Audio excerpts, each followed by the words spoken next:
এই বিড়ালকে কখনো আপনারা কষ্ট দিবেন না, বিড়ালকে আদর করবেন, বিড়ালকে ভালো মতো পুষবেন। বিড়াল যদি কোনো জাতির জন্য দোয়া করে, কোনো গৃহস্থর জন্য দোয়া করে, ওই সংসারের মধ্যে উন্নতি শুরু হয়ে যায়। ওই সংসারের মধ্যে আর এক নাম্বার হলো, যে ঘরে বিড়াল থাকে সেই ঘরে জিন আসতে পারে না, জিন বাস করতে পারে না। আর একটা ঘোষণা শুনেন, নবীজি বলে গেছেন, যে ঘরের মধ্যে বিড়াল ছানা বাস করে ওই ঘরের মধ্যে জিন জাতি প্রবেশ করতে পারে না। তাহলে ছোট ছোট মাসুম বাচ্চাগুলো যে ঘরের মধ্যে থাকে, মুসলমান অনেক সময় জিনের আশ্রয় পড়ে যায়, অনেক সময় জিনে আসর করে, ওই ঘরের মধ্যে জিনে আসর করে।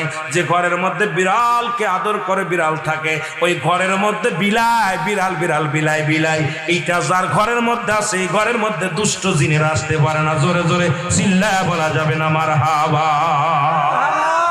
একবার নবী সুলাইমান আলাইহিস সালাম শুনতে পাইলেন পাশের বাড়িতে একটা কুকুরকে কষ্ট দিয়ে